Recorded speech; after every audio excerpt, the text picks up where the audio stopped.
around Dodge City and in the territory on west, there's just one way to handle the killers and the spoilers, and that's with a U.S. Marshal and the smell of Gunsmoke.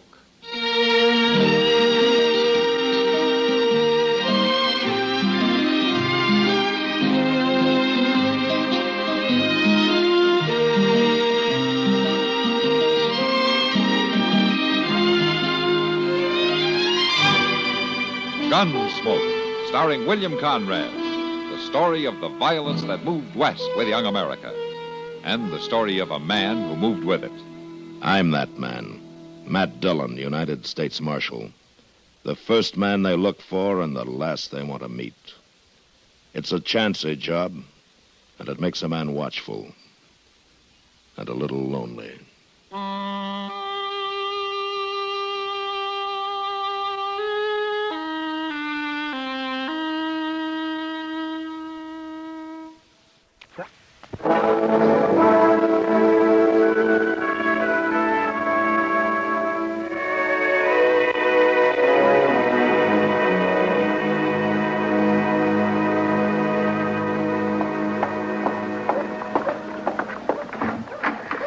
Oh, Matt, thank heaven you're here. Jeannie, what's the matter? Morning, Miss Wells. Hello, Chester. Matt, I've got to talk to you. All right. Chester. You folks will have to excuse me. I can't be puttering around the office all day. I'll be in the back if you want. What is it, Jeannie? Matt, he's here in Dodge City. Ed Bodri. I just saw him. He came in on the morning train. He's here? Yes. It's been 4 years, Matt. I'd begun to hope he'd forget, or hope he wouldn't find us. But he's come here looking for Bert to kill him. He swore he would. Oh, Matt, what are we going to do? Now, wait a minute, Jeannie. Wait a minute. Just take it easy. Now, what does Bert think about it? He doesn't know yet. He's busy at the blacksmith shop. Oh, Matt, you've got to help us. You're the only real friend we've got out here. Well, I'm supposed to maintain law and order in Dodge. That's my job, but it doesn't leave much leeway to mix in on personal quarrels. Oh, there's no quarrel. It's just that Ed Bodri's a hot-tempered fool. Bert never did anything to him. He married you, didn't he? Woman has a right to change her mind, Matt. Well, maybe Bodri doesn't think so. Matt, you promised me once a long time ago. Yeah. Yeah, I know, Jeannie. All right, you go on home. Don't say anything to Bert. I'll talk to Bodri. Thank you, Matt. Bye, Matt.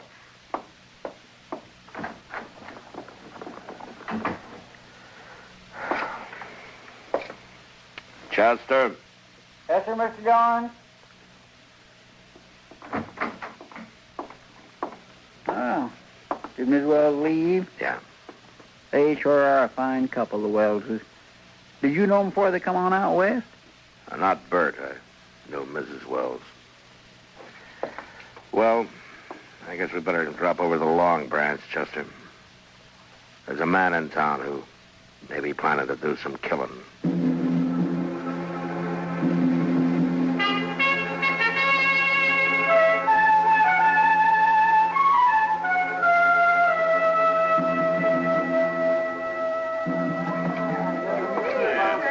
Hello, Matt.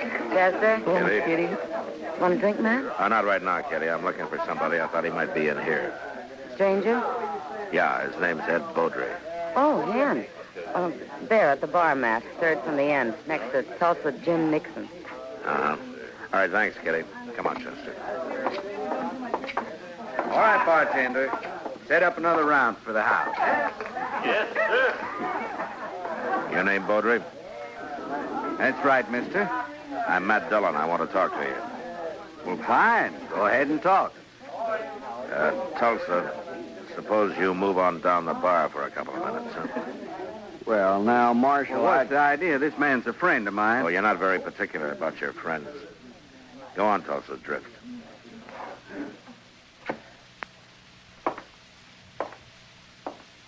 Bodri, you came here to kill Bert Wells, didn't you? Did I?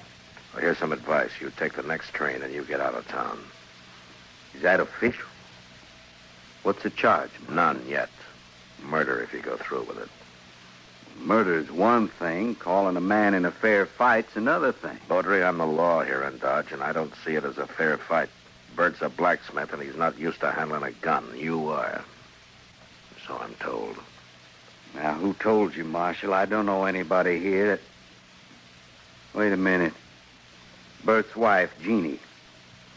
Yeah. I've heard Jeannie mention you. Said you knew her back in Louisville. That was before she ran off. We'll leave her out of this, Bodri. So that is it.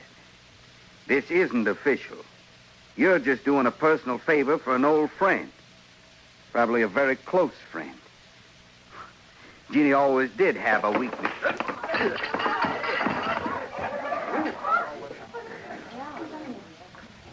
All right, get up, Bodri.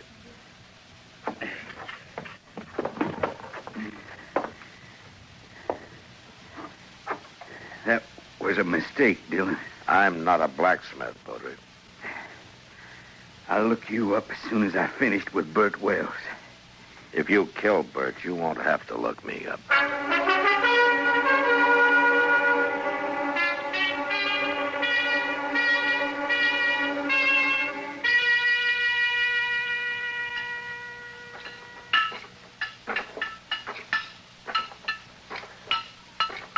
Bert.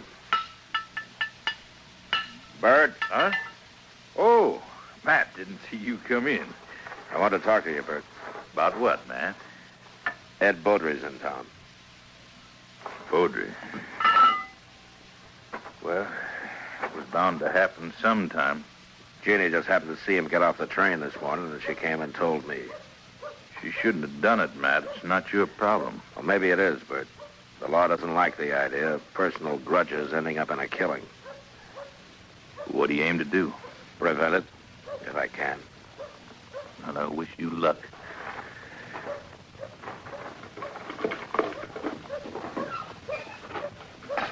You haven't worn that gun for 2 years, Bert. Why start now? I got no choice, Matt. You know that. You got no chance. If you let Bodri call a showdown, he'll kill you. Maybe. Look, Bert, why don't you take to the prairie, hole up for a week or so while I figure some way of running Bodri out of town, huh? Would you do it, Matt?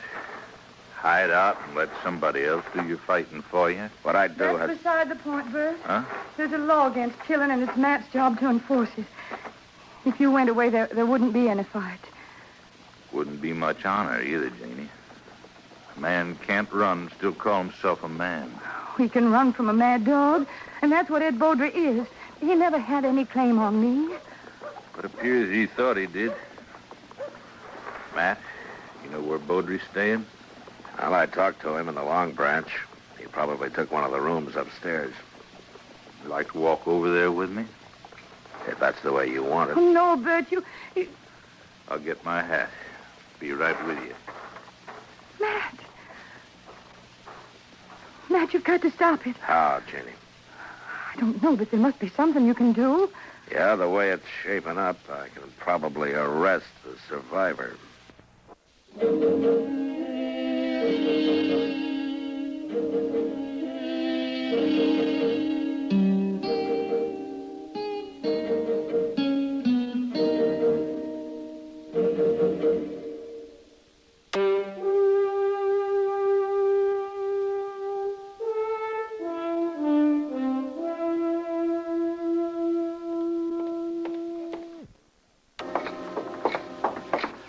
Still time to turn back, Bert. Afraid not, Matt. I should have had it out with Bodri back there in Kentucky 5 years ago. But Jeannie wanted to run away and avoid trouble. She was so beautiful, it was hard to argue with her. Yeah, I know. Be hard on her if anything happened to you. Life's always hard on a woman, I guess. Yeah. Well, there he is. I see him. But don't worry, Matt. I won't draw unless he does.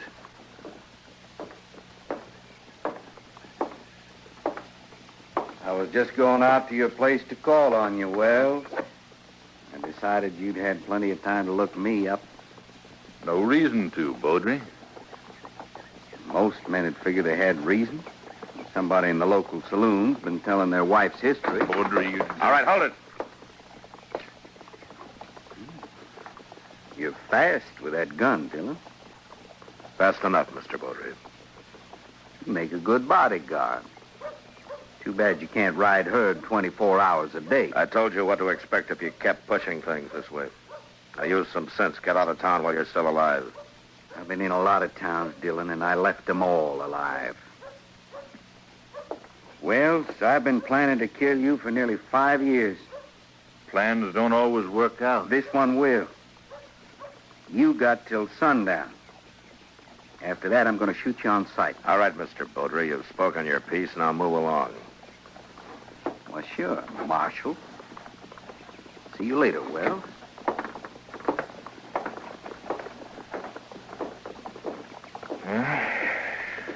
Still a couple of hours before sundown.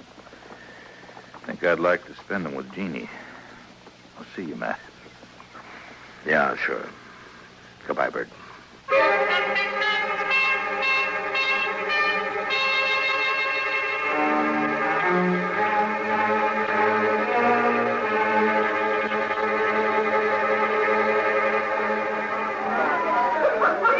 Why don't you relax, Matt? You're nervous as a cat. There's nothing you can do now. Well, maybe not. Another killing. And you in the middle again. Why, Matt? Why do you do it? It's a job, Kitty. Somebody's got to do it. But why you? There are other things in life if you look around for 'em. Yeah, maybe I will someday. Sure. Well, Matt, I brought my kit. All prepared. Where are the victims? No victims yet, Doc. You're jumping the gun. I understand it's going to be a real showdown. The boys at the bar are offering 2-1 on Bodri. Well, that's about the odds I figured. If the shooting really starts. Now, it'll start all right. There's not a thing in the world that can prevent it. Yeah, Chester. What are you doing in here? I told you to watch the street, didn't I? Yes, sir, I know you did, but I guess ain't going to be no fight. What? They just found Bodri laying in the alley down the block. Somebody snuck up behind him with a hammer. He's dead.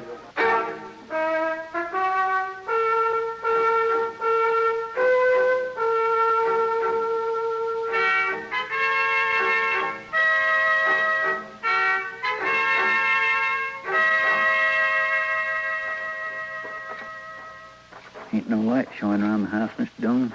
No. And he might have skipped out. What about his wife, though? I don't know, Chester. I can't figure any of this. It's not like Bert to pull a trick. Hold it. Don't move. Bert? Who is it? Who's there? It's Matt. I got Chester with me. Oh, all right, Matt. I thought it was somebody else. Who, Bert? Why, you know who. Bodri, of course. I guess I better take your gun. Official, Matt? Official.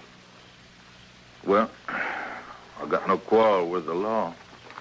Here. Thanks. Why did you do it, Bert? What do you mean? If it had been a gunfight, the law couldn't have touched you. The circumstances were all in your favor, but this way they'll call it murder. Now, what are you talking about? It's no use. You left the hammer lying right beside his body. It's got your shop brand carved in the handle. Whose body are you talking about? Bodri. Matt, you're making a mistake. I went looking for Bodri, yeah, but I didn't find him. And I come back here. Was afraid to leave Jeannie in the house alone. I didn't do it, Matt. You're wrong. It's not up to me, Bert. It's the court's job. All I can do is take you in. I got no choice. What about Jeannie? I got to tell her. Chester will take care of it. You better if you do it, Matt. Your friend, that'd make it easier. I'd rather not, if you don't mind. Now, let's go.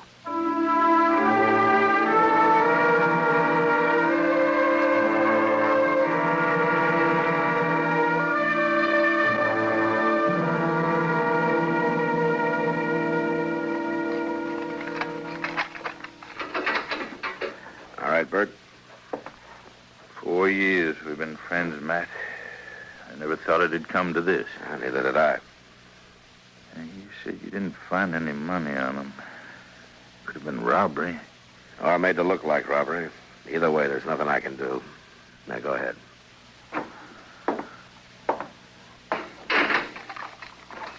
I'll bring you some blankets and tobacco. If you want anything else, let me know. Huh? I wish I knew how Jeannie was taking it. She'll be all right, Bert. She's a fine girl. Look out for her, will you, Matt? You know, a man's job is one thing. Friendship is another. This prairie country is rough and wild at best, and without the law, nobody could survive in it. And that means putting friendship aside sometimes. But a man still doesn't forget, Bert. Yeah, I'll look out for her. Thanks, Matt. See you later.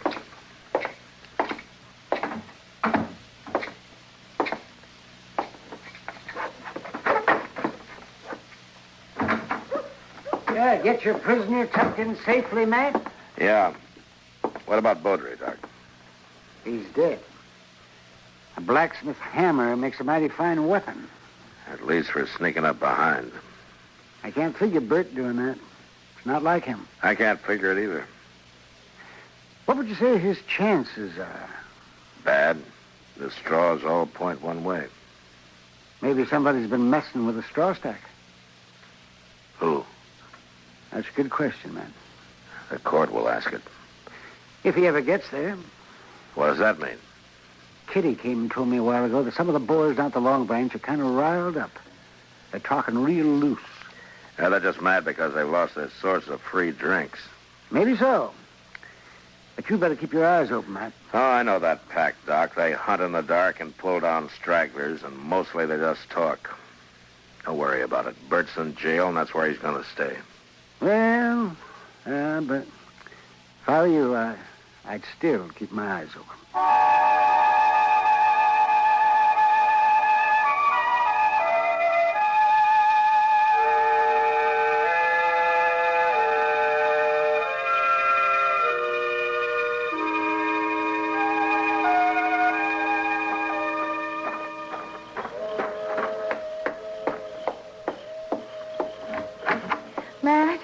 Matt, you here?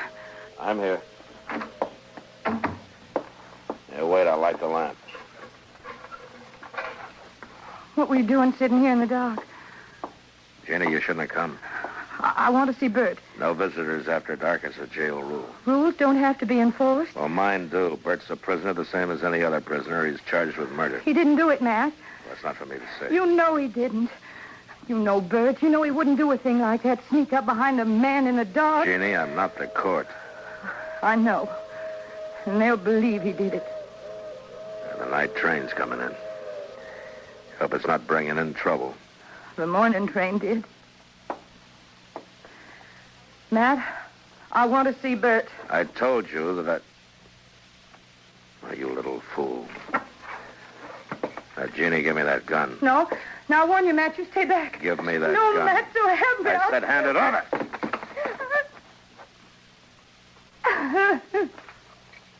You knew I wouldn't shoot. Yeah. Now, what did you hope to gain by that? I don't know. Get Bert out, maybe. I don't know. Mr. Dillon? Yeah, what is it, Chester? I just come from the Long Branch. I think there's going to be some trouble.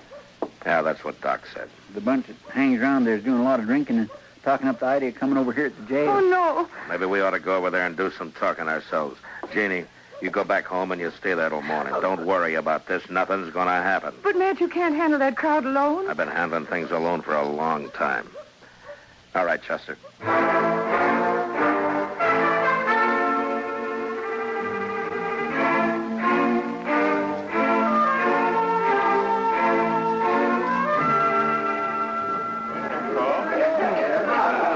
Jim Lipton's the one who's been egging him on. He's over there at the end of the bar. Yeah, he struck up an acquaintance with Bodri when he first got off the train. Guess he figures he's an old partner by now. Come on. Matt, wait. Later, Kitty. I got some business with the boys at the bar. Well, that's what I mean. Tulsa Jim's been buying them drinks for the last 2 hours. They're in a pretty nasty mood. So? So be careful, Matt. That's all. Just be careful. Kitty, I'm the carefulest man you know. Here in Dodge, supposedly. But what kind of a law is it that lets a man sneak up behind somebody in the dark and murder him in cold blood? I don't know, Tulsa. You tell me. Dillon. Now, don't let me interrupt you. You were doing fine. And this is quite an audience you've got. All the panhandlers, bums, and barflies in Dodge. That's quite a collection. Calling names won't change the facts. What facts? That friend of yours, Bert Wells, that sneaking, cowardly murderer. That's for the court to decide, Tulsa. The court. He'll turn him loose. They'll work hand in glove with you. Dillon, we're not going to stand for it. All right, shut up! So you're not going to stand for it, huh? Well, just what are you planning to do? You'll find out in due time. Bartender, set him up again, all around. Now, you've turned into quite a free spender, Tulsa. I never knew you to... Well, a double eagle gold piece. You mind if I take a look at it? It's good. Don't worry about that. Where did you get it? That's my business. So you're the one who killed Bodri. That's a lie. I thought robbing him was just a cover-up, but it wasn't. There aren't many double eagles around Dodge. Bodri had a lot of them. And now you. Where would you get a pocket full of gold pieces, Tulsa? Wells killed Bodri. That blacksmith hammer was lying right beside it. Yes, right where you left it. Tulsa Jim came into my husband's shop late this afternoon. His horse had thrown a shoe. He had plenty of chance to steal that hammer. She's lying. Where did you get the gold, Tulsa? I won it in a poker game last week when the trail herd was in. Tulsa, you're under arrest for murder. Oh, no, you'll never take me.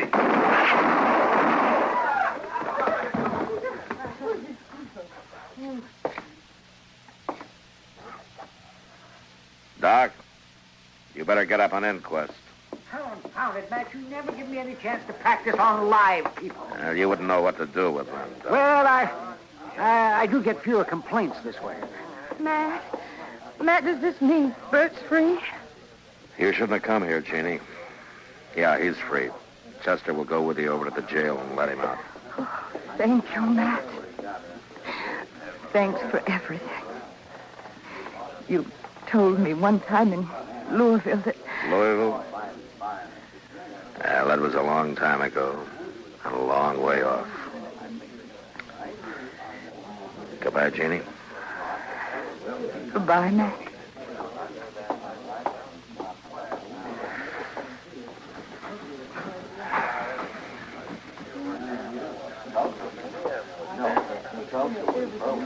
What's it all about, Matt? What's anything all about, Kitty? You knew her before, didn't you? Oh, I met her in Louisville one summer. Saw quite a lot of her for a couple of months. And then I drifted out west. Man misses out on things by drifting. And I told her then that if she ever needed help, she could call on me. Well, she called, and you helped her. I guess. Well, anyway, that's that. Matt. Yeah, Kitty? When are you going to help yourself?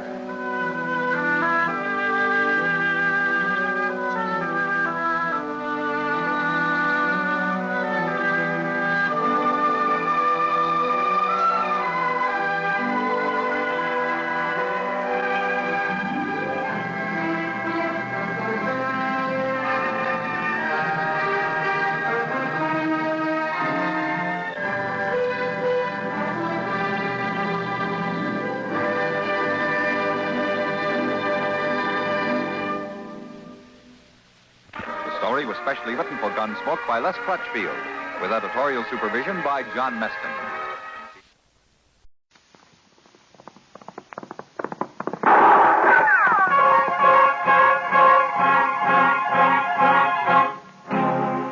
Around Dodge City and in the territory on west, there's just one way to handle the killers and the spoilers, and that's with a U.S. Marshal and the smell of Gunsmoke.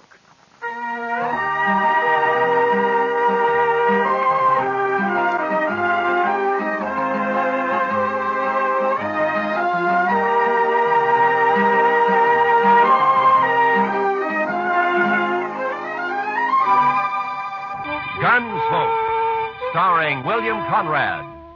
The story of the violence that moved west with young America.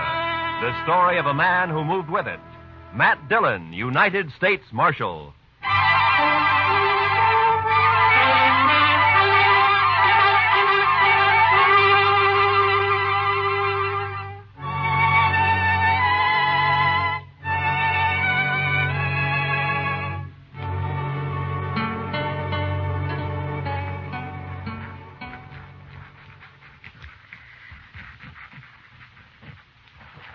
Mr. Dillon, I've been thinking. Yeah? We ought to renovate this place. What? Renovate it? Oh, blast it, Chester. What's the matter? Oh, nothing. I was trying to write and listen to you at the same time. That's all. It can't be done. Well, Marshal. Yeah, what's the matter, Lee? I'm drunk. the way he was walking, I thought he'd been shot. No, I'm not shot. I never saw you drunk before, Lee. Well, would you like a little coffee or something? Ah. There's my gun. Now lock me up. What? Lock me up, I say. What, you mean you want to sleep in jail here? I do. You keep my gun. Are there any blankets out there, Chester? Well, there's one, Mr. Dillon. No, that's enough. Okay, Lee. Just follow Chester, then. I will. Marshal, I come here to prevent a killing. Oh? I'm drunk enough to want to kill him, and I'm sober enough to know I'm too drunk to kill him. You understand? To kill who, Lee? Jim Salter. That's who. My foreman. Is he in town, too? He is. At the Texas Trail. And let him stay there. Keep him out of here.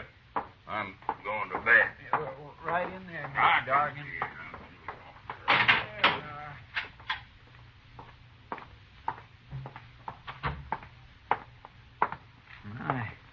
I never saw Mr. Dargan like that before, Mr. Dillon. No. I wonder what he was fighting with Salter about. Maybe Salter started it. Maybe he's drunk, too. Well, if he is, knowing him, he'll be after someone else to fight with now. I think I'll go take a look, Chester. All right, sir. Oh, Chester, if Lee wakes up, just give him another drink, huh? Yes, sir.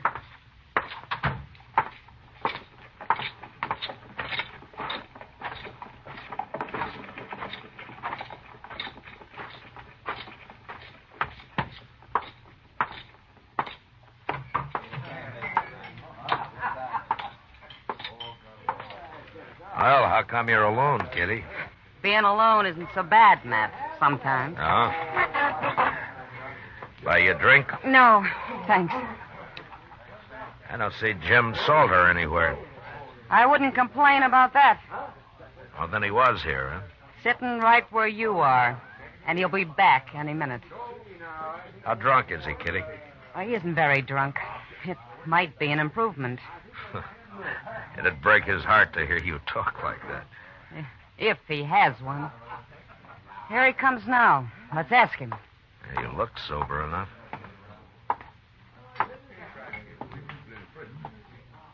You move in fast, Marshal. Sit down, Salter. Sit down. Seeing as how it's my table, I will. I ran into Lee Dorgan. He was pretty mad about something. That so? Yeah. But it's all right as long as you're not looking for trouble. Me, Marshal? I never look for trouble. Neither does Lee. Now, you know those Southerners, Marshal. They're always getting insulted about something. You've been foreman on Lee's ranch for over a year now, Salter. This the first time he's wanted to kill you? Is that what he said? That's what I heard him say. Oh, yeah. Well, Marshal, Lee's had a little bad luck with his cattle, that's all. When he's had a drink or two, he needs someone to blame it on. You know how it is with these greenhorns.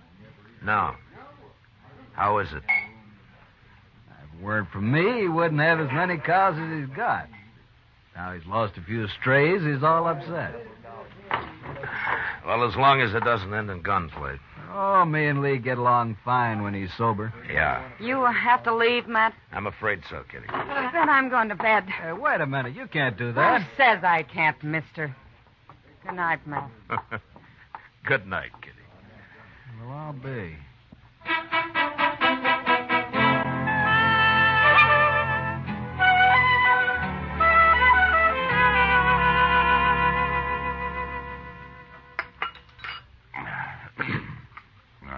Mighty nice of you, Chester, to bring me all that coffee.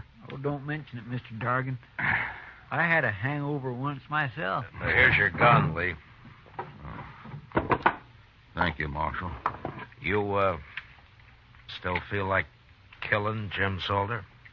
I'll kill any man that cheats me. That's how I was brought up, and that's how I am. So? I guess it's just instinct that tells me I'm being robbed by him, Marshal. I got no proof at all. None whatsoever. What is it, Lee? Don't your cattle tally up right? Look, I came out here from Alabama 18 months ago. I bought a ranch. I'm trying to raise beef. I've learned a little, but I can see it takes years to be a cattleman. Meantime, I'm green and I'm an easy mark, but I'm not so dumb I can't count. Marshal, I branded over 300 calves last spring and fall, and more than half of them are missing right now. Stolen? I don't know, Marshal. I've asked every rancher and every buyer around here to be on the lookout for my brand that hasn't turned up once. Well, why do you think Salter has anything to do with it? Instinct, I told you. I just don't trust him. Nothing more, but it's enough. Then why don't you fire him? Pride, I suppose. I want to beat him at his own game, whatever it is. Well, good luck at it, Lee. Well, I need more than luck, Marshal. I need a little help. I just don't know enough about this business. You're asking me to help you? I am. But how? Come out to the ranch. Take a look around. Maybe you'll see something I can't see. Well, I don't know. We're branding again tomorrow, Marshal. Come out then. You got to help me. I'll be ruined if this goes on anymore. All right, Lee, I'll come. But, will you promise me one thing? What's that? If Salter does prove to be guilty, you won't try to kill him? No, I can't promise that. I respect the law, Marshal, but I got my own code, too. Thanks, just... Now, wait a minute, Lee. You're stubborn, but I don't think you deserve being ruined. All right, I'll come. Thank you, Marshal. Thank you. You know, the reason I got drunk last night was because I just felt so almighty helpless. Mad and helpless. Yeah. I know the feeling. See you tomorrow.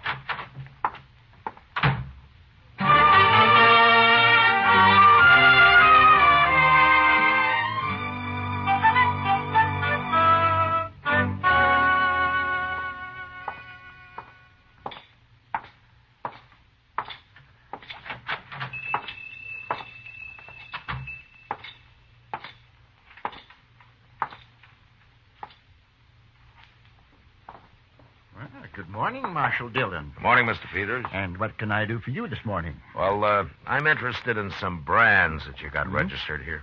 Oh, you don't mean to tell me that you're going into the cattle business, Marshal? No, not likely. I just want to see what new brands have been registered in the past, 12 or 13 months. Well, certainly, Marshal. 1865, 67, 68, 68, yeah. Here it is. There you are. That's the official brand book for the last 2 years. Oh, thank you. You can start anywhere you like in it. Well, maybe you remember, Mr. Peters. Mm-hmm. Has Jim Salter got a brand registered? Salter? Yeah, Jim Salter. The fellow who works for Lee Dargan? That's right. Yeah. Last summer. July, I believe. Look there. July? Mm-hmm. Yeah, July. Yeah. Here it is. Salter, James Salter, July 14th. Bar S. That's it. Bar S, yes, indeed. How's he doing? Fine, Mr. Peters, fine. Thanks for the help. Oh, anytime, Marshal, anytime at all. That's what I'm paid for. Goodbye. Goodbye, Marshal.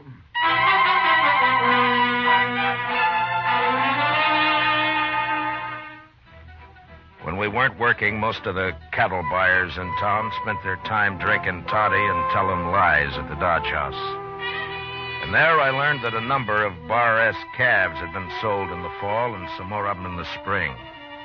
They remembered because it wasn't often a man sold only calves, and also because the brands were newly burned on. But they said the brands were clean, and there was no question of any previous marking having been altered. I figured Salter was a whole lot smarter than the ordinary rustler. And the next day I found out just how smart.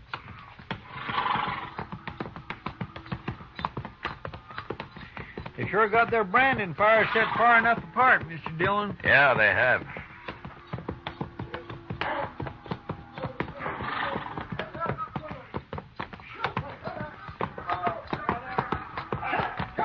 There's Jim Salter now at this first fire.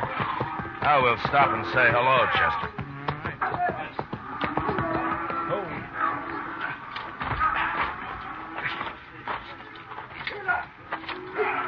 All right, let him go, boys. That's interesting. What is? I'll tell you later.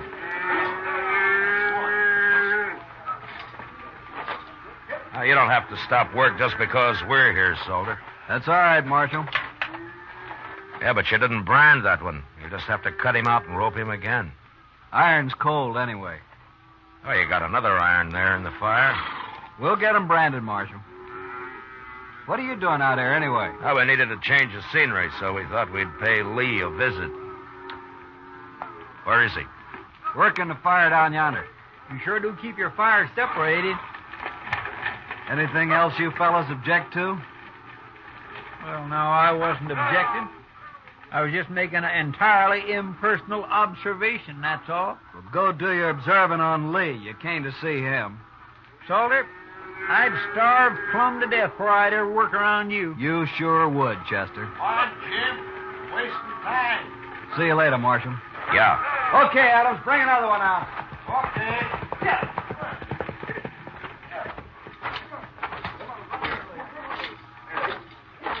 He's smart, that Salter. To me, he's just mean and downright graceless. Well, he's that too, Chester. Oh? You got something figured out, Mr. Dillon? I got it all figured out. What? Salter's stealing cattle, all right. I know just how he's doing it. But the problem now is how to handle Lee Dorgan and that code of his. I wouldn't want to see Lee hung for murder. No, sir. I surely wouldn't either. Hello. Hi, Marshal. Hold it, man. How are you, Marshal? Chester? Fine, Lee. We're about through for the day. Why don't you ride on down to the house? Okay. I'll be along directly. We stopped by Salter's fire back there. Oh, how are they doing? Fine. Tell me something, Lee. Does Salter always work alone with those same two cowboys? Yeah, come to think of it, he does. Why? I was just curious. We'll see you at the house, Lee. Sure, Marshal. Tell the cook I'll string 'em up and supper isn't ready when we get there. All right, I'll do that.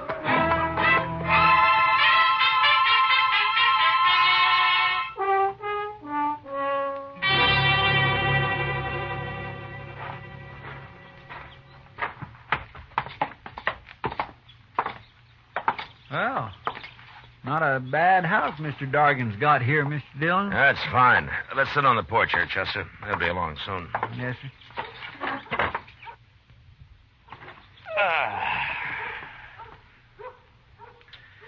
Mr. Dillon, Yeah.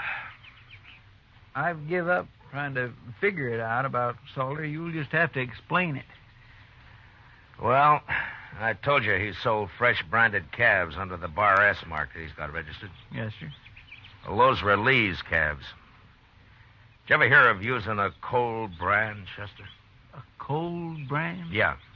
You can either put it on through a wet blanket or you can just keep the iron hot enough to burn hair and press it down lightly so it won't scorch the hide. Well, Looks like a fine brand for a few months. That is until the calf sheds. I'll be doggone. And then the calf's as unmarked as the day it got dropped. You can brand it at leisure with any mark that appeals to you, like a Bar S, for example. So that's what Salter's been doing. He was about to put a cold iron on that calf a while ago when we rode up. Sure.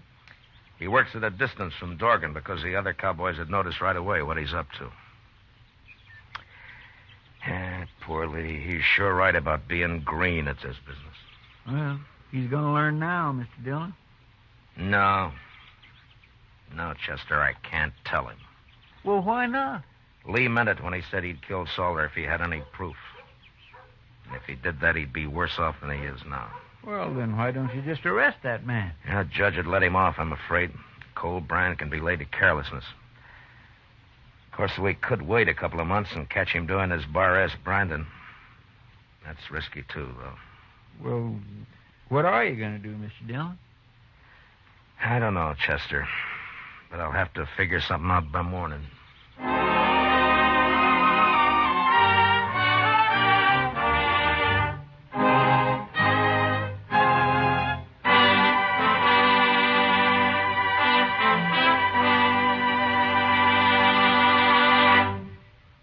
We will return to the second act of Gunsmoke in just a moment. But first, there's a lifeline that stretches from here to Korea. A lifeline that you help sustain for our fighting men when you give blood to the Red Cross Blood Donor Program.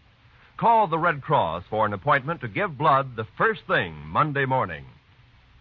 And now, the second act of Gunsmoke.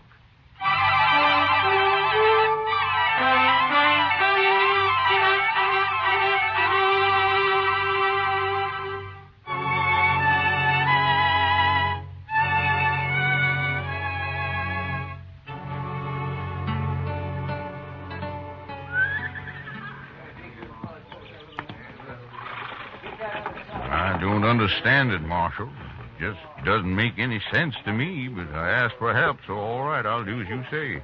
Then call Salter over here and tell him. Okay, Marshal. Salter! Salter! Yeah. Come over here. What do you want, Lee? We're already late this morning. I'm going to make a change in our branding setup, Salter. What? I've decided it'll be faster. From now on, we all work from one fire instead of two. What for? You and Adams and Smith will work alongside the rest of us, that's all. Whose idea is this, anyway? Those are my orders. Oh? You still talk like a Confederate colonel, don't you? That'll do, Salter. Sure.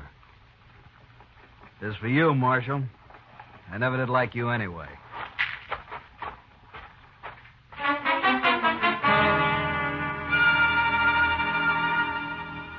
It must have been pretty hard on Salter that day, having to put a permanent brand on Lee Dorgan's calves with a good hot iron. But he had no choice, and he did it. About noon, Chester and I said goodbye and rode back to Dodge. I figured that'd be the end of Lee's trouble. But 2 nights later, while Doc and I were taking our ease at the Alfraganza, I found out I was wrong. Yeah, it's like that ignorant cowboy got a letter from his sweet girlfriend in St. Louis, Matt. Well, all right, Doc, what did the letter say? Oh, well, she mentioned that she'd found a nice room with running water. Yeah. Running water. And so this uncivilized son of the prairie wrote her back to get rid of that Indian at once, or our engagement is off. He thought that, you understand that now, don't you, Matt? Because, For that, the next drink's on you, Doc. Sure, Matt, sure. And when you get it, ask the bartender for a couple of good I'll cigars. really, as soon as I finish. Oh, say, that was a fun. Say, I thought you left Lee Dorgan out at his ranch. What? Just came in the door. Must be looking for you. He's coming this way, man. Yeah. What's that under his arm? Oh, looks like a blanket. Hello, Lee. Sit down. Marshal, Doc. Oh, how are you, Lee? What are you doing in town? You all through, Brandon? We're through. Well, how'd it go?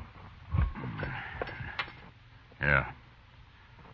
Take a look at this blanket, Marshal. Huh? It's all marked up, isn't it? It sure is. And it's burned with my brand all over. Where'd you find this, Lee? One of my men was riding by the place where Salter and his had his branding fire, Marshal. His horse kicked it up. They'd half buried it there. He showed it to you, is that it? That's it. And he explained all about cold branding to me at the same time. I see. Where's Salter now, Lee? And he got wind I was on to him and left, Marshal. I think he's in Dodge with those two who worked with him, Adams and Smith. And, you're looking for him? And I'm looking for him. But I'm telling you so's you can look, too. That blanket's enough evidence even for the law, I figure. Along with the witnesses that'd convict him. But, I'll find him, Lee. Better hurry, Marshal. I might find him first. Lee,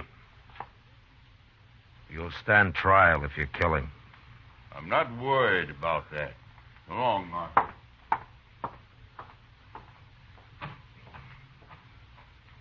Why didn't you take his gun, Matt? So he couldn't get in any trouble. You just find another one, Doc. Lee's a mighty determined man. Yes, I can see that. I'll take that drink another time, Doc. I got work to do. Sure, Matt. Oh, do me a favor. Will you drop this blanket off at the office for me? Oh, you bet your life I will. Well, good luck. Yeah, thanks.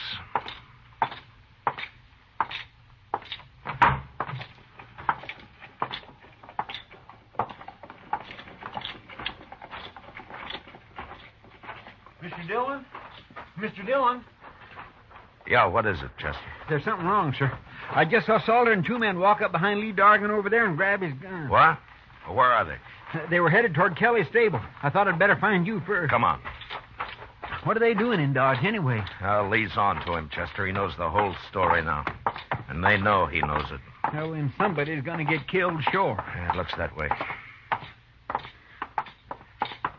All right. Stay behind me, Chester. That's the only door to the stable. They'll have to come out there, sir. Yeah, I know. But we're going in after them. Easy now. The entrance to Kelly's stable was open, but there was no light showing. Chester and I stepped quickly around the frame of the door, then we stopped just inside, waiting for our eyes to get used to the darkness. We could hear voices in the back where the men were saddling up. And then, suddenly, we both saw it at the same time. The first doll, Mr. Dillon. Look. Yeah. It's Mr. Dargan. They hung him. Yeah, they just did it. He can't be dead yet. Here, take my knife and cut him down. You can climb up on the feed box. I'll cover you from here now. Hurry. Yes, sir, I'll hurry.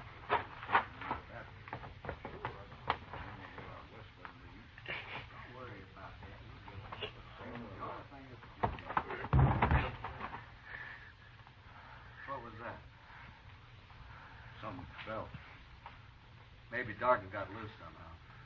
Get up front there and take a look, both of you. I'll finish saddling up. Okay, Salter. Come on, Smith. Stay in here, Chester. Don't move. Mr. Dargan's breathing. When they come up, we'll jump them. I'll take Adams. Now, quiet now.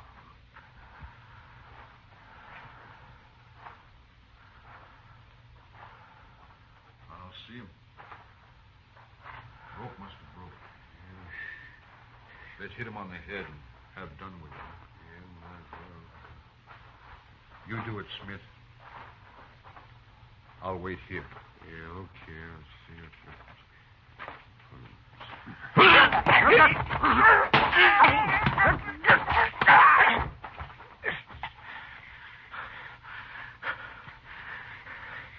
You all right, Chester? Yes, sir. Good. Now keep low. What's going on up there? Adams? Smith? Mr. Dargan's coming to now. He's breathing easier. Keep him quiet. Hold him down if he tries to get up. Salter will be along in a minute. Yes, sir. What are you two doing? Answer me, blast you! Who's in there? Throw down your gun, Salter.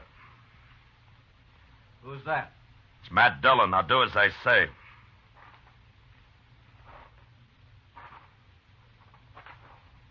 Sure, Marshal. Here it is.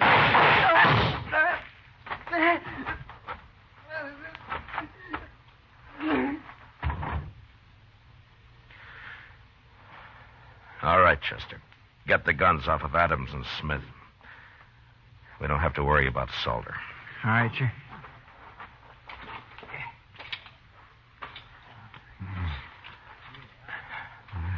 Lee? Lee, how are you? Oh, it's good to breathe again, Marshal. I was about gone. Well, you're all right. We got him. And Salter's dead. You won't have any trouble now. No. But it's not easy the way you people educate a man out here. Well, if it was easy, Lee, anyone could manage. Well, thanks, Marshal. Yeah, sure.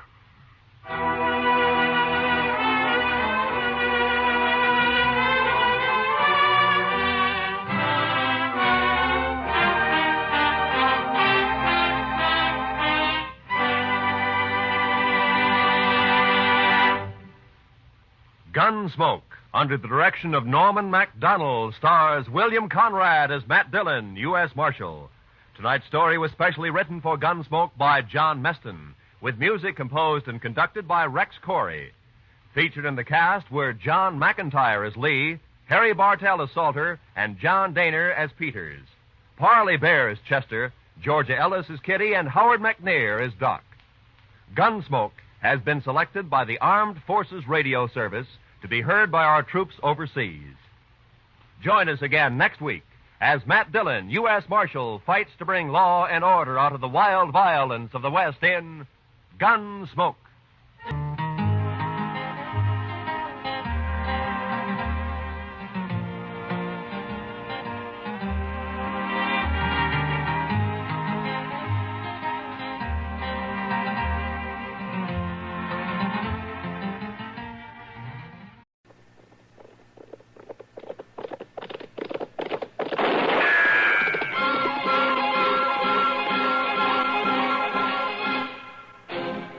Around Dodge City and in the territory on West, there's just one way to handle the killers and the spoilers, and that's with a U.S. Marshal and the smell of gun smoke.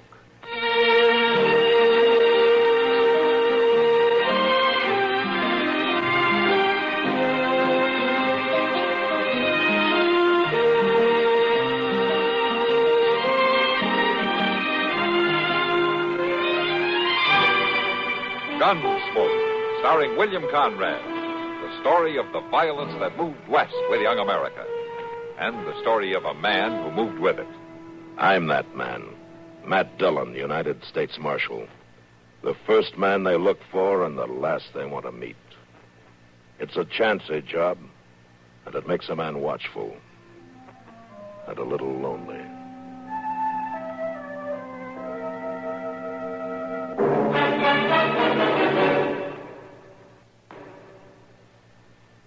Crime, delinquency, threats of war. These are the subjects that dominate our news headlines these days. Not very pleasant subjects, are they? You may say that somebody ought to do something about cutting down on crime and delinquency and in promoting peace among nations, but that there's nothing you personally can do about it. That's where you're wrong. You can wage your own fight against crime and delinquency in your own family by taking the family to the church or synagogue of your faith this week. The spiritual contact will strengthen moral background and faith. Regular attendance at religious services will help your family to work out its own problems and give them comfort in facing the tensions of our present-day life. Worshipping together brings your family closer together, too. And supporting your own religious institution provides funds to help those individuals and families who, unlike you, are unable to help themselves. Find the strength for your life. Worship together this week.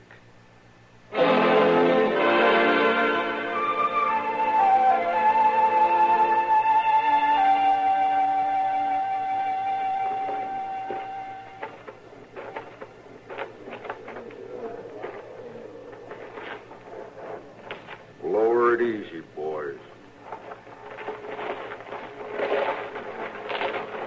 Earth to earth, ashes to ashes, dust to dust, in sure uncertain hope of the resurrection unto eternal life. Amen. I'll see if I can't help with the spading, Mr. Dillon. All right, Chester. I'm going to speak to Miss Henshaw.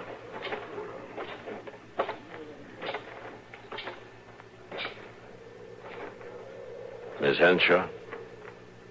Marshal Dillon? I just wanted to say, ma'am, if there's anything I can do, You've done your duty, Marshal. You arrested the killer. Yes, ma'am, I did. I was thinking more if you might be needing something. I shall be all right. I'm sure you will, Miss Henshaw, but if I can help you out any time. You can't bring back my son. No, ma'am, I can't bring back your son. And you can't bring me any help. Don't worry about me, Marshal Dillon. I come from strong people. You do him credit, ma'am. We can bear things.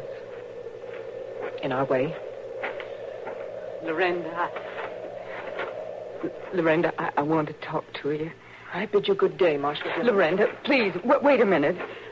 Lorenda, Miss Meisner, I think I'd let her go. I just wanted to tell her I'm sorry it was my son Jake that done it. Well, there'll be a better time. After you've hung my boy. You mean then? You better let me see you home, Miss Meisner. You think I ain't good enough to talk to Lorenda Henshaw because you took in my boy? Shall we go? I ain't going no place with the likes of you. Lorenda Henshaw ain't got no use for talking to me, and I ain't got no use for talking to you. You ain't forcing me neither. No, ma'am, and I'm not about to try.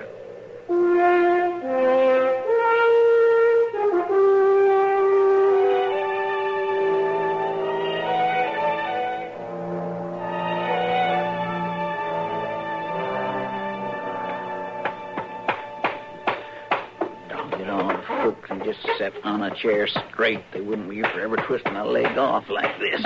As soon as I get it fit, Doc will come in and lean back and rock and... Oh, Mr. Dillon. Hello, Chester. I didn't figure you'd be back so soon. Now, that doesn't take very long to turn a prisoner over to a sheriff. Well, no, sir, I guess not. Anything been going on here since I left? Well, no, sir, nothing I couldn't handle. There was a little ruckus last night. What was that? That old man Merton got thinking it was the 4th of July. He started out to give a few speeches. A man can still speak his mind, Chester. Yes, sir. It wasn't the speeches, Mr. Dillon. They were stirring and patriotic enough. But he got to snorting at this whiskey bottle between talks, and next thing you know, he seen the British coming right down Front Street. Well, how about it, Chester? Was it the British? No, sir. It was the Calhoun brothers and me. Marshal Dillon? Oh, come in, Miss Meisner. I want to see you alone. Well, now, I was just...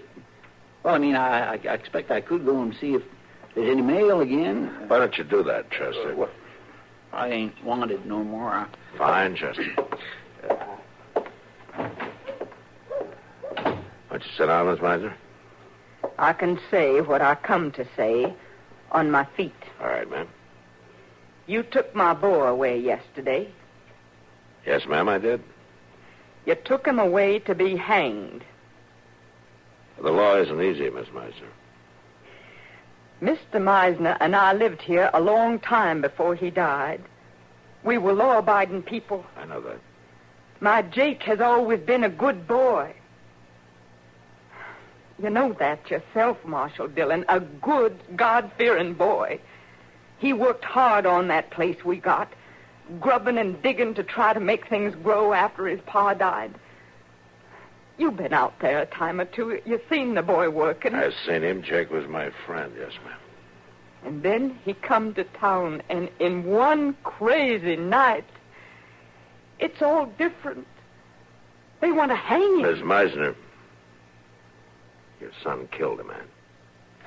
It weren't Jake that done it, Marshal. It was the drink. The evil, tempting drink. And they was brawling. Everybody says they was brawling. They were brawling, but Jake used his gun, ma'am, and he shot an unarmed man. Now, you know that, Miss Meisner, and you know the law, too. The law ain't merciful, Marshal. And you wasn't merciful neither. I did what I had to do. It wasn't easy, but I had to face it. You'd be better off if you'd face it, too, ma'am. I'm here to face it. I think you'd feel better if you went home. Maybe Doc can give you something to help. There's only one thing that'll help. What's that? The life of my boy. I can't give you that, Miss Meisner. Then I'll take yours. You don't mean that. Yes, I do, Marshal Dillon. I ain't given to saying things I don't mean. Then you better do some more thinking, ma'am. Killing me or trying to is not going to solve anything for you. I've done my thinking. I know it won't help Jake. It won't even help me. But I got to do something. And if you let him hang next Thursday, I'll kill you. That's all I know. You need help, Miss Meisner, but this isn't... I ain't looking for help. I'm looking for an end to this. So you be thinking about it, Marshal. You be thinking good. I'm thinking more about you, ma'am. Don't worry none about that. I ain't been partial to firearms, but I've had to kill in my day. I can shoot, Marshal. Yes, ma'am, I'm sure you can shoot. And you be remembering, if I lose my boy next Thursday, I'll be back to end it. I'll be here, Miss Meisner. Because I want to end it, too.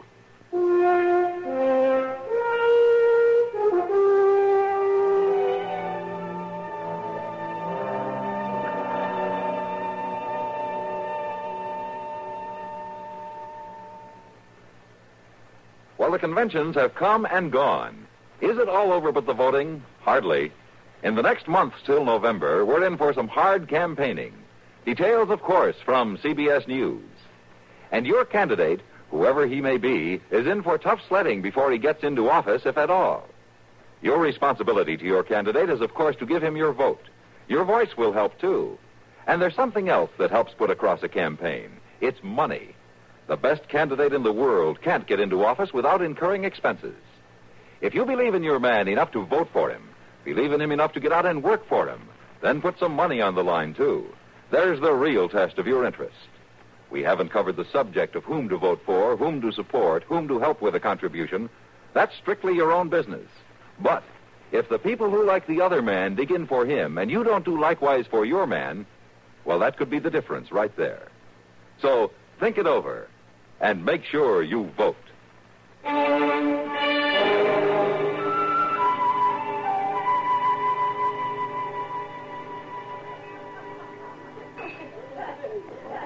It just doesn't make sense, Matt. It's not supposed to. But Hattie Meisner, of all people, well, she's one of the steadiest, kindest women who ever lived around here. Yeah, I know it, Kitty, but this thing has thrown her completely off balance. It must have. Hattie's always been the first one to come when anybody needed help. First one to take in the visiting pastors. The first one to... Well, I just can't believe it. I wish you didn't have to. What are you going to do, Matt? There's not much you can do. I don't suppose there's any hope for the boy. No, it's an open and shut case, Kitty. His mother doesn't know it, and I'm not going to tell her, but he lost his wild temper in brawls a couple of times before. There wasn't anything else the judge could do. Seems awful hard. Yeah. It was hard on the hen show boy, too. Yeah, of course it was. Do you really expect Hattie to come after you with a gun? And I expect she's a woman of her word. And you'll have to handle it. Yeah. You got any suggestions? Well, I could shoot her down like an outlaw when I see her coming. Now, Matt. Or I could let her shoot me. You got to think of something. Or I could leave town. Oh, you got to get serious, Matt. I am serious, Kitty. I don't know what to do. She's a good woman, but right now she's dangerous, and I got to protect her. I just as soon protect myself at the same time. Matt. Yeah? Have you talked to Doc? About this? No. It might help. He knows Hattie real well. He might be able to talk to her. I've heard she's not in a talking mood. It can't hurt to try. No, I guess not. Can't hurt to try.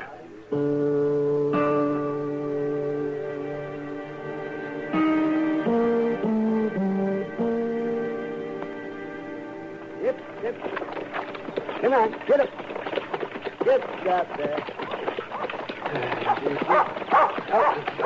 Get away, dog. Hurry up. Come on. Hurry up. Hey, Doc, hold up. Oh, there. What's the matter, Matt? You arresting me for something? I probably should. At the rate you were driving that buggy through town, you're a menace to life and property. You're getting old, Matt. Maybe. Are you heading for the stable? Until you stopped me, I was. I'll ride along with you. I want to talk to you. So come in. Yeah. Get up. What's on your mind, Matt? Hattie Meisner. That's a sad thing, all right, but I wouldn't worry too much, Matt. She'll come through it all right. She's a strong woman. Yeah, I'm afraid she's too strong. What do you mean? She says if Jake hangs, he's going to kill me. Oh, come now, man. No, it's the truth, Doc. She knows he's guilty. She knows she's wrong, but she has to get it out of her system. That sounds like hysteria, but Hattie isn't a hysterical type of woman. I've treated her through all kinds of sickness and trouble. Yeah. Well, I thought maybe you'd go out and talk to her. Oh, she's got you buffaloed, has she? Yeah, she's got me buffaloed, Doc. Now, do you want me to shoot her and knock her down and get the gun or lock her up? Which? No, wait a minute. I'm sorry, Matt. I shouldn't have taken it lightly. Yeah, well, I'll talk to her. I'm not sure it'll do any good, but I'll talk to her. Thanks, Doc. You want me to come along? No, Matt. I think I'd better try this alone.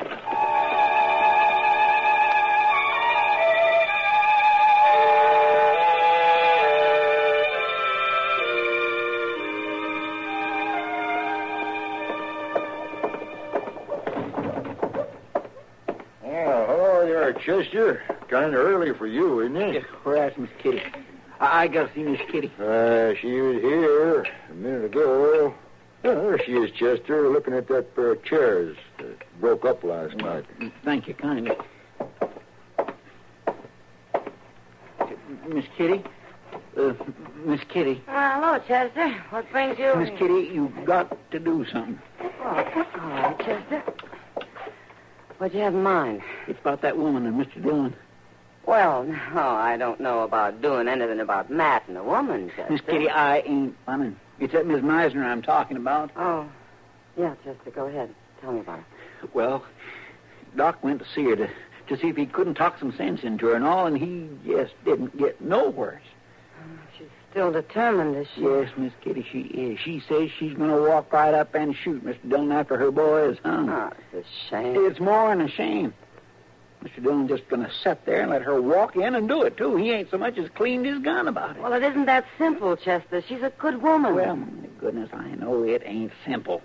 But there must be something somebody can do. We can't all sit around and let her kill him just 'cause she's a good woman. No, we can't. You got to think of something, Miss Kitty. Now, Chester, you know I want to help. Wanting just ain't enough no more. If somebody don't do something, we're going to be in an awful fix. Now, Chester, calm down. I ain't going to calm down, Miss Kitty, till somebody does something about this. All right, Chester, all right. I'll think of something. Though I swear I don't know what it'll be.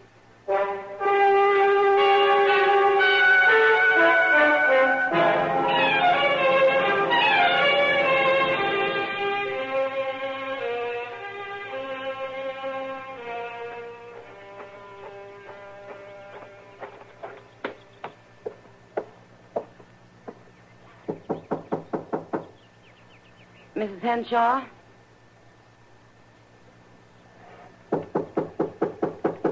Mrs. Henshaw. You wish to see me? Yes, Mrs. Henshaw, I did. Do I know you? I'm Kitty Russell. Oh, yes. I'd like to come in for a minute. Very well, then. Come in. Thank you. In here.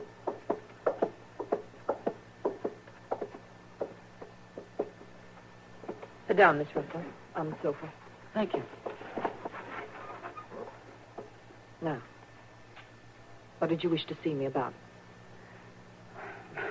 Mrs. Henshaw, I'm a great one for minding my own business. Commendable attitude. But, well, something terrible may be going to happen, Mrs. Henshaw. I think there's a chance you can stop it. Me? In what way? It's about Mrs. Meisner. Miss Russell, that name is not heard kindly in this house. I can understand that, Mrs. Henshaw, but I'm really not interested in anything you might have to say on the subject. I know the loss of your boy was a bitter thing, Mrs. Henshaw, but there's no need to add more trouble to it. It was none of my doing, Miss Russell. Of course it wasn't, but now you can help. Mrs. Meisner says she's going to shoot Matt Dillon. I assume the marshal can take care of himself. Well, of course Matt can take care of himself, but he doesn't want to have to hurt Mrs. Meisner. And if you would just talk to her, maybe you could make us I see... have nothing to say to Hattie Meisner. Now or ever. Mrs. Henshaw, what's done is done. She's going to lose her boy, too. There's no need for more suffering. Miss Russell, I can understand your concern for the marshal. I understand he's a particular friend of yours. Matt is a good friend. But it is no concern of mine. He has a job to do. I see no reason to interfere with it. Mrs. Henshaw... I'll show you to the door. I can find it. I will show you to the door. Yes, of course. Do it properly, Mrs. Henshaw. Do it all properly. But don't show a little kindness to another woman in trouble. Good day, Miss Russell. I'm not so sure, Mrs. Henshaw.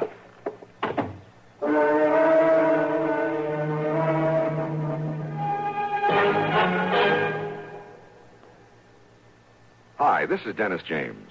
Say, remember way back when this melody was popular?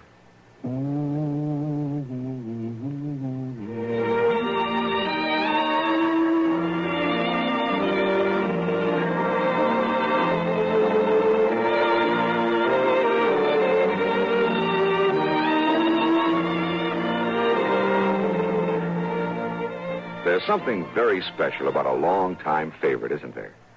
Well, folks feel the same way about one of Kellogg's favorites, Kellogg's All-Bran. Going on 41 years now, it's been America's most popular good food way to fight irregularity from lack of bulk. Because it's whole bran, Kellogg's All-Bran gentles away irregularity safely and reliably. And because it's deep toasted for extra crispness, it never gets mushy in milk. There's only one All-Bran, Kellogg's All-Bran. That's ALL-BRAN. Kellogg's All-Bran.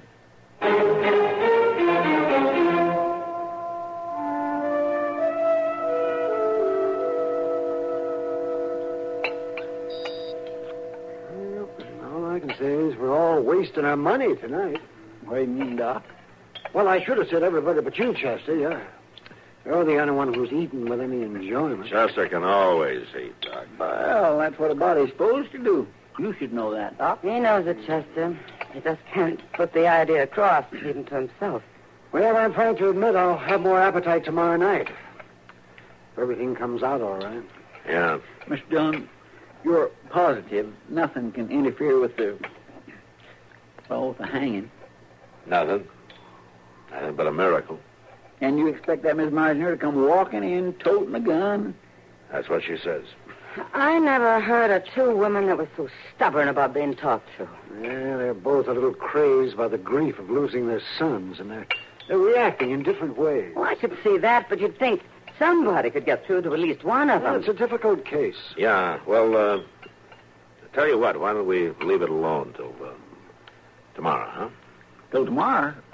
But, Mr. Dillon, tomorrow will be too late. Yes, Matt. If you're going to think of anything, you better think of it tonight. Well, what do you want me to do, Doc? Leave town? That might not be a bad idea. Oh, for heaven's sake, Kitty, I'd have to come back someday, wouldn't Well, I? by that time, Hattie might have cooled off. Isn't that right, Doc? No, I don't think so. This thing is likely to stay with her until it gets out of her system some way. It'll take some kind of a trigger to let loose of her emotions. I hope it isn't a real trigger. Well, it's just a terrible, terrible thing. That's what it is. All right, let's talk about something else. Well, but maybe if we keep on studying and figuring... Yeah. Let everybody think. I said let's talk about something else. Huh? But, Matt, maybe if we get an idea. I don't want to hear any more about it. Now, do you get that idea? Yes, sir, Mr. Dillon.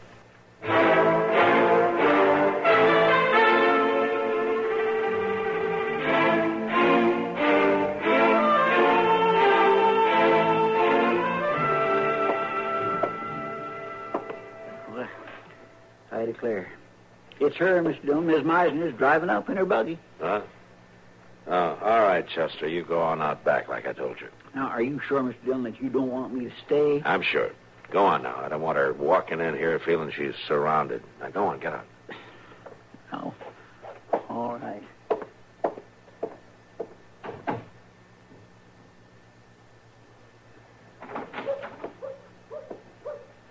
Marshal? Come in, Miss Meisner.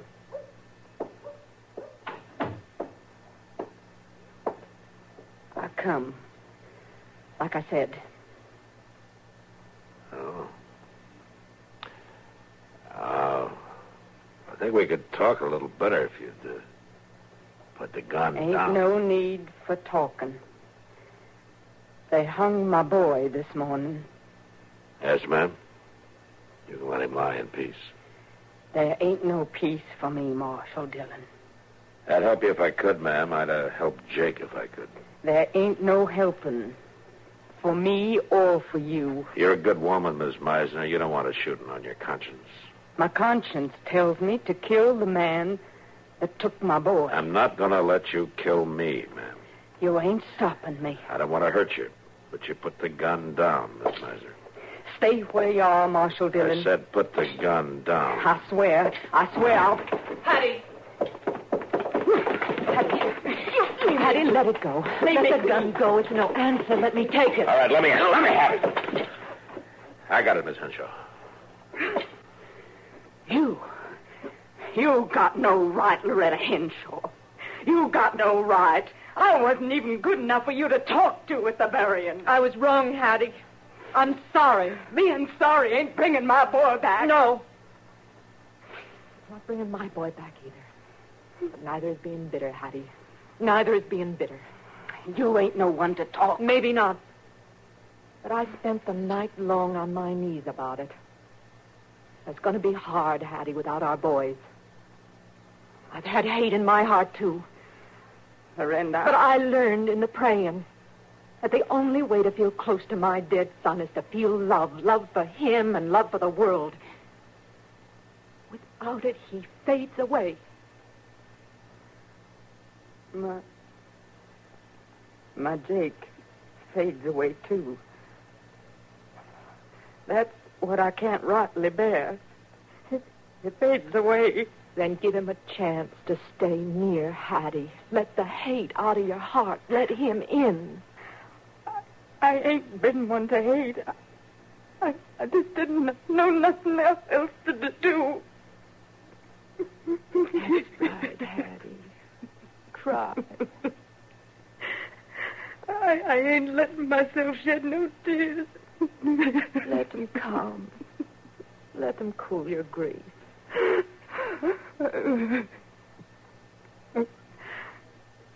Marshal,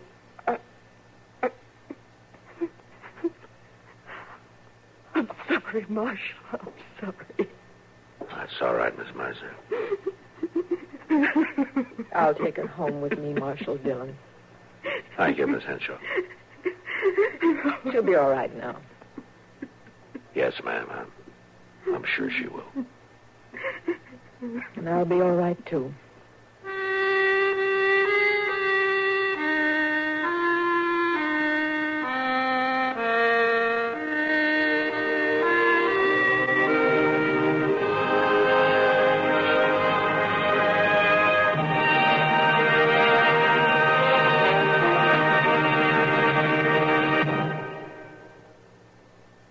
There's a man with a beard named Mitch Miller. No, not the beard, the man. There's also a man with a show named Mitch Miller. Yes, the show and the man, the same man with the beard.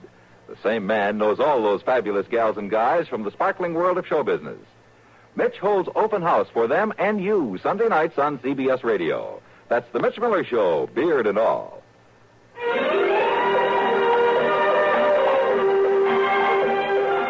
Gunsmoke. Produced and directed in Hollywood by Norman Macdonald, stars William Conrad as Matt Dillon, U.S. Marshal. The story was specially written for Gunsmoke by Marion Clark, with editorial supervision by John Meston. Featured in the cast were Gene Bates and Virginia Christine. Harley Bear is Chester, Howard McNear is Doc, and Georgia Ellis is Kitty. This is Bill Conrad. All of the Gunsmoke cast want to extend their congratulations to KNX Radio in Los Angeles for the observance of its 40th anniversary this week. Founded in 1920, KNX has been an important part of the CBS radio network since 1937. And important to us on Gunsmoke, too. For we broadcast our program from the CBS KNX studios in Hollywood. Again, congratulations from all of us. This is George Walsh inviting you to join us again next week when CBS Radio presents another story on Gunsmoke. WBT Charlotte.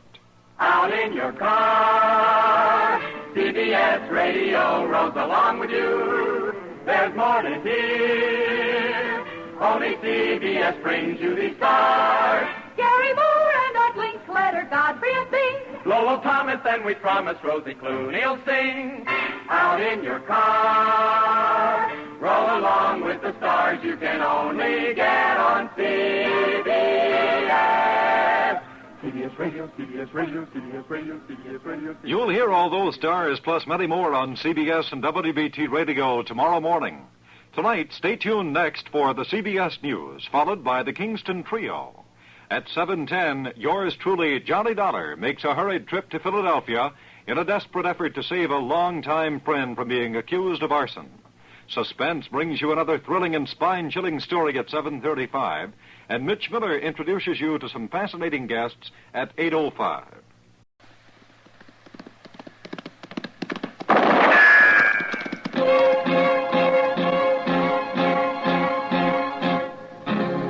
Gunsmoke, brought to you by Chesterfield. Chesterfield packs more pleasure because it's more perfectly packed, thanks to Accuray.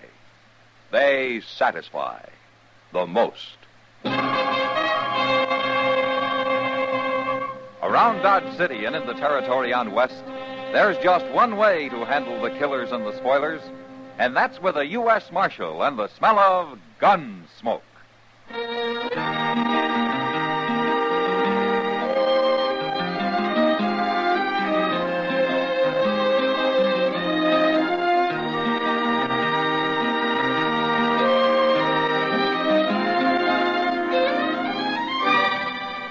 Gunsmoke, starring William Conrad. A transcribed story of the violence that moved west with young America. And the story of a man who moved with it. I'm that man, Matt Dillon, United States Marshal.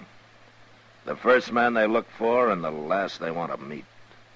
It's a chancy job, and it makes a man watchful and a little lonely.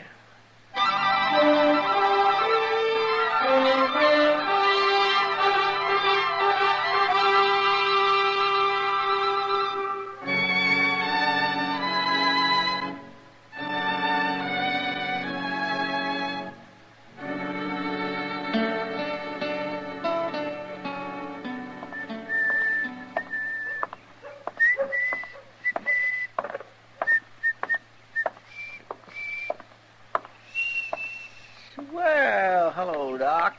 Chester? You going out on a sick call? I don't usually carry my bag when I'm going for a beer. Why, did you want something? Oh, no. I just thought I'd stop by. Well, you can walk with me at the stable if you want to. I'm going out to Jake Morrison's. His boy has the ague. Oh, now ain't that a shame? Seems like everybody's getting the ague these days. Had a touch myself last week. Oh, that's so? You know, most folks swears by Osgood's Caligog. But I found me some new stuff. Professor Curtis's original Mameluke liniment. Mameluke? Look, it says right here on the bottle what it's good for.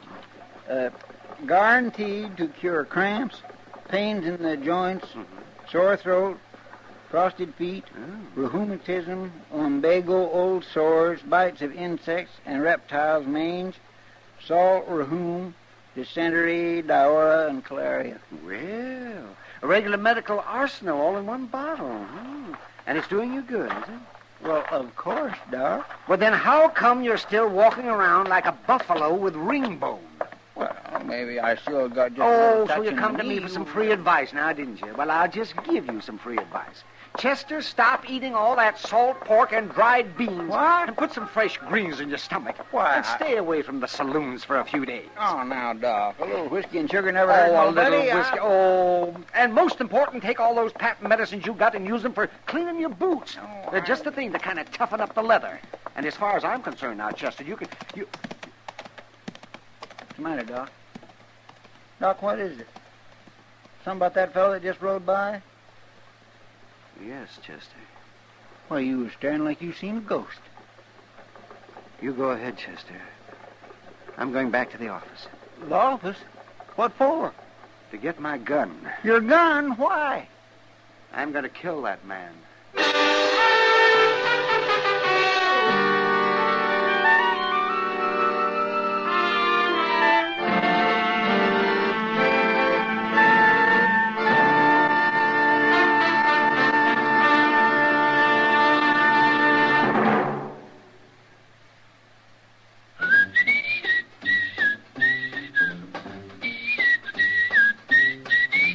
Packs more pleasure, packs more pleasure. Chesterfield packs more pleasure because Chesterfield's more perfectly packed.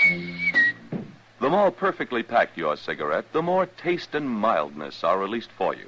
Chesterfield, made by exclusive Accuray, has an open, easy drawer that unlocks all the pleasure of fine tobaccos. Now, Accuray ensures an even distribution of tobacco from one end of your Chesterfield to the other. Chesterfield is firm and pleasing to the lips, mild yet deeply satisfying. Chesterfield packs more pleasure because Chesterfield's more perfectly packed. To the touch, to the taste, Chesterfield packs more pleasure because it's more perfectly packed. Buy Chesterfield, mild, yet they satisfy the most.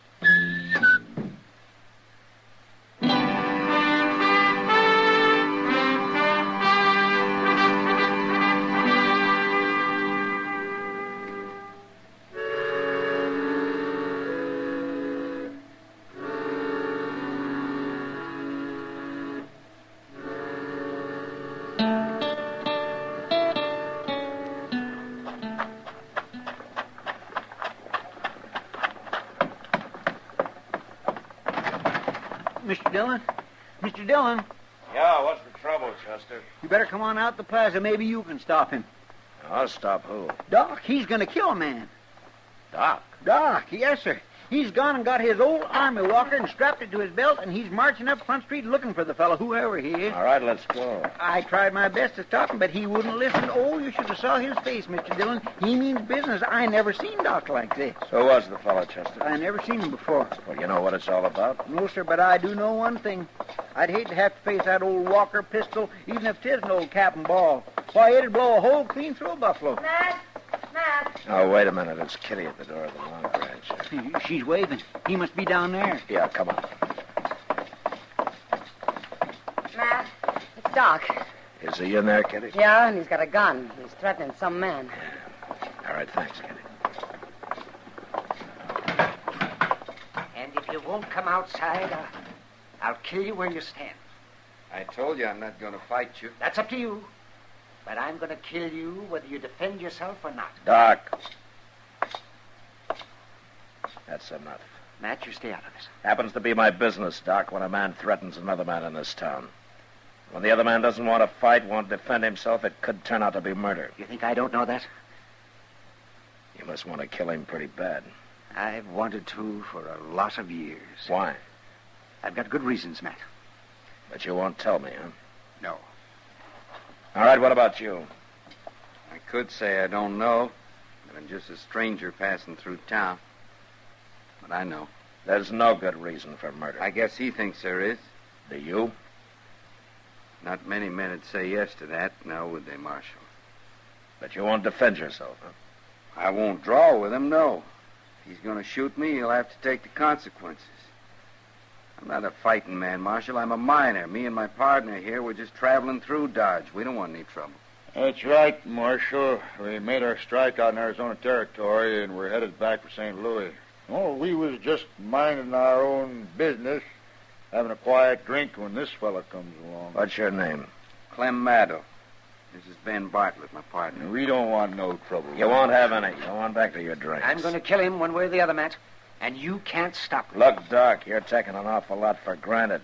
Maybe you think I won't throw you in jail for threatening murder. Maybe you think because you're the town's only doctor that you can get away Matt, listen. No, you listen to me.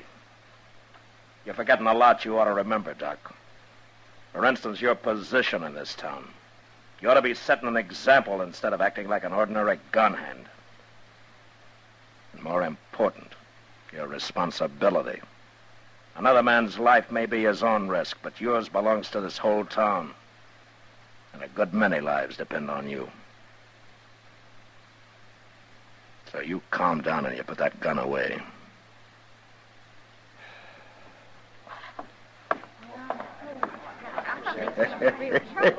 Hey, you sure told the old fool off. You shut up! Huh? Maddow, I don't know anything about you. Maybe you're what you say, but if Doc doesn't like you, that's good enough for me, so you get out of Dodge while you got a whole skin. And you stay out. Why should we? We got a right... And you take your partner with you, Maddow, because I don't like him. Sure, Marshal. We was going on tomorrow anyways. We're right on tonight, as soon as we stock up on some grub. All right. Where did Doc go, Chester? Well, up the street, probably back to the office, like you said to. Matt, the look on his face when he went out. Yeah, I know, Kitty. Well, I'm going up there. Matt, you had to do it. Yeah. I'll see you later, Kitty. Yeah, sure. Mr. Dillon, that Maddow, he didn't seem like such a bad fellow. No, he didn't, Chester. I'd sooner believe bad of that partner of his, that Bartlett. That one seemed like he could be a hard case all right without half trying. But Maddow wouldn't even defend himself. No. But I don't think that was because he was afraid to. No, that's true. Seemed more like he just didn't want to fight Doc. Didn't seem mad at all like Doc.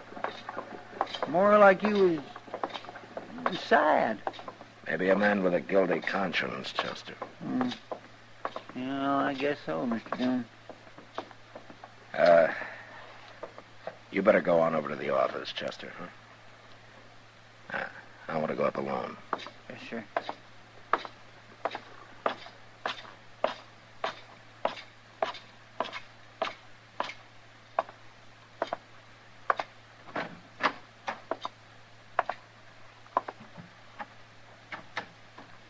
Doc.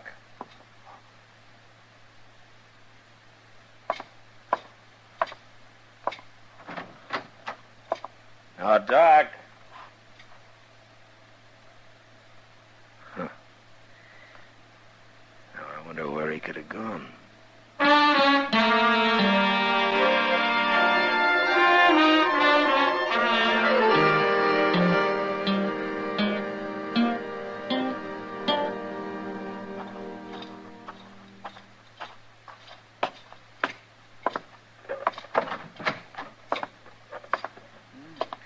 Did you find him, Mr. Dillon? No, Chester. Well, he didn't show up at Delmonico's for his supper, and it's way past his usual time. I've been watching the office, and his light ain't come on. Of course, he could be sitting up there in the dark. I just tried again. He's not there. Mr. Dillon, you don't reckon he might have just left town? Run away? Because of what I said? Not Doc. He's too bullheaded for that. Most likely he's out there somewhere with that old pistol of his looking for Maddow. Yeah, I'm afraid you're right. Doggone it, I don't know what this town would do, thought Doc. He can be awful irritating at times and all, but... Hey, that was a shot. Yeah, come on.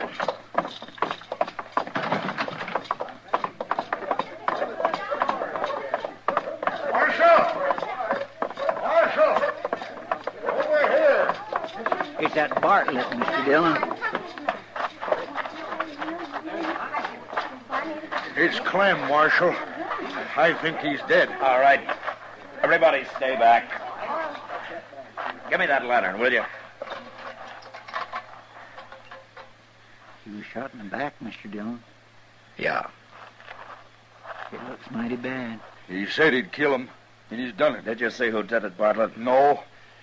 We was loading horses, and I just turned to go back into the store for another load when I heard the shot. Anybody else around to see it? Why, no, but after all, Marshal, can't be much doubt who did it, can there? Everybody in town heard him threaten to kill Clem. Just because the man's a doctor doesn't give him any right to go around murdering people. That's enough, Bartlett. The important thing right now is to try to save this man's life. Where will we take him at, Mr. Dillon? There's only one place, Chester. Yes, sir.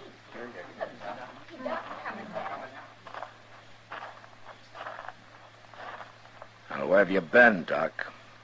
I was down by the stable, and I heard a shot. It's Maddow. He's still alive, but he was shot in the back. Oh, I see.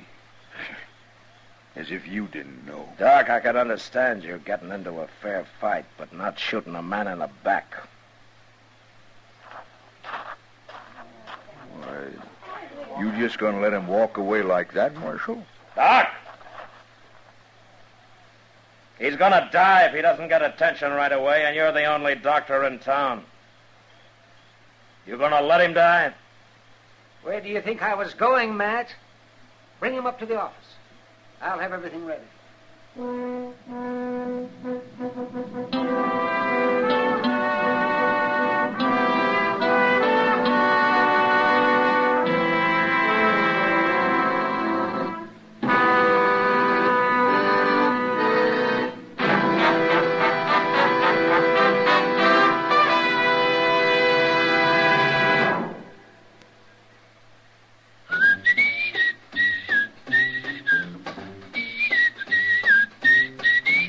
Packs more pleasure, packs more pleasure. Chesterfield packs more pleasure because Chesterfield's more perfectly packed. The more perfectly packed your cigarette, the more taste and mildness are released for you. Chesterfield, made by exclusive Accuray, has an open, easy drawer that unlocks all the pleasure of fine tobaccos. Now, Accuray ensures an even distribution of tobacco from one end of your Chesterfield to the other. Chesterfield is firm and pleasing to the lips, mild yet deeply satisfying. Chesterfield packs more pleasure because Chesterfield's more perfectly packed. To the touch, to the taste, Chesterfield packs more pleasure because it's more perfectly packed. Buy Chesterfield, mild, yet they satisfy the most.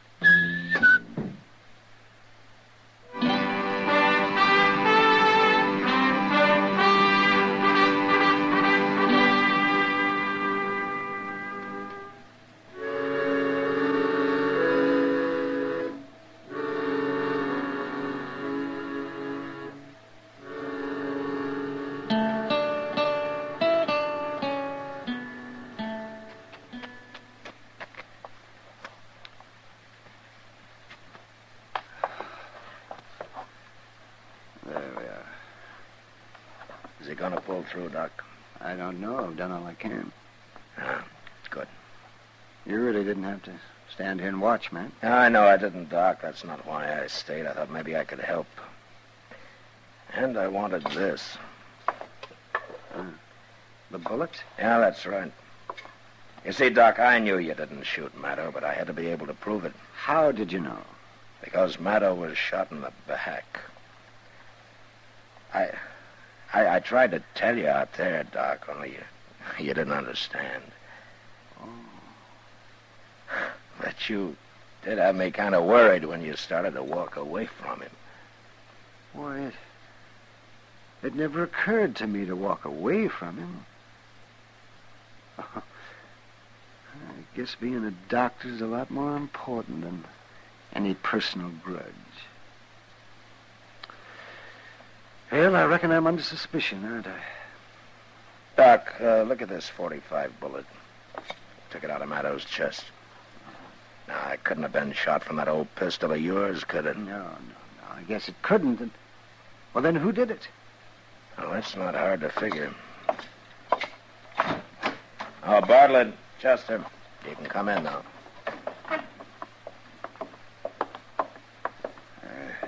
How is he, Marshal? I think he's going to be all right. He ain't going to die? Say, that's mighty fine. Well, I was plenty scared with this man operating and all. You needn't have worried. He's a doctor and a good one. You see, he didn't shoot your partner. He didn't? No, we have the proof for that. Who did? Now, there's only one other man in town who'd have had any reason to. A coward who saw a golden opportunity to double his takings of a mining strike by shooting his partner in the back. You just keep your hands away from your belt, Bartlett. Well, want me to get his gun, Mr. Dillon? Yeah, Chester. Oh, you're crazy, Marshal. You can't prove this. I think we can, Bartlett. Anyway, we'll just wait and see. All right, take him down and lock him up, Chester. Yes, sir. Come on, you.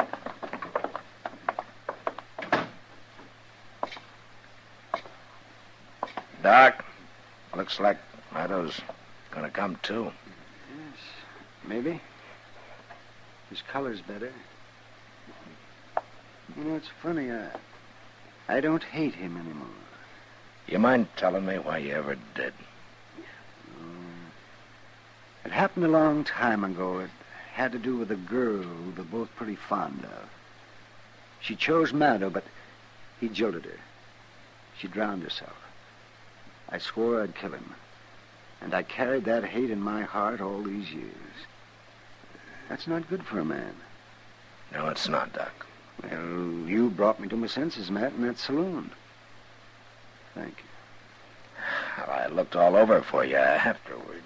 Well, I guess I was out of Jake Morrison's. I remembered I had to treat his boy for the ague, so I did. Doc. Oh, yes, Clem. Now you just take it easy. That's right. You lie still. You're going to be all right. Doc, I wanted to tell you I'm awful sorry for what happened. Maybe sorrier than you. I loved her. I would have come back if I could have. Well, I guess I never even thought of that. Well, we've both been sorry too long. It's all over now. Thanks. Now you just go on to sleep. You get your rest there now. And the world will look a lot better to you tomorrow. That's it. That's it. Well, good night, Doctor. Good night, Matt.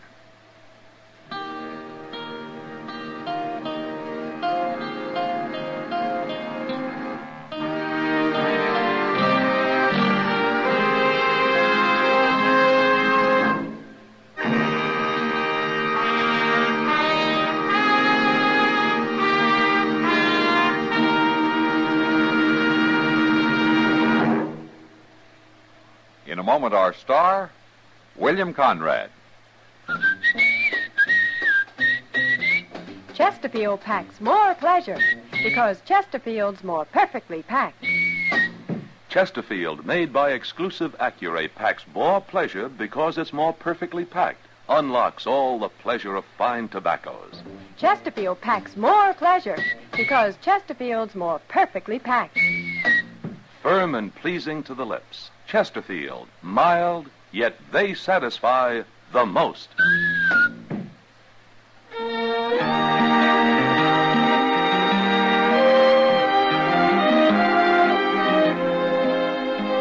You know, cowboys with 6 months trail pay made the frontier a good place for a crooked gambler. Next week, one comes to town and gets cured of his bad habits the hard way. And that was the West. Good night. Gunsmoke, produced and directed by Norman McDonald, stars William Conrad as Matt Dillon, U.S. Marshal. The special music for Gunsmoke was composed and conducted by Rex Corey. Sound patterns by Tom Hanley and Bill James. Featured in the cast were Vic Perrin and John Daner. Parley Bear is Chester, Howard McNear is Doc, and Georgia Ellis is Kitty.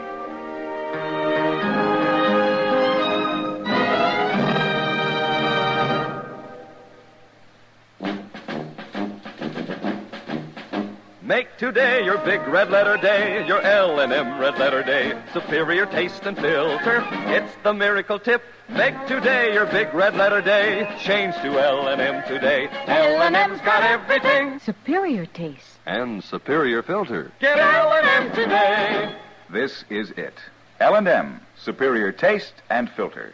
L&M, America's best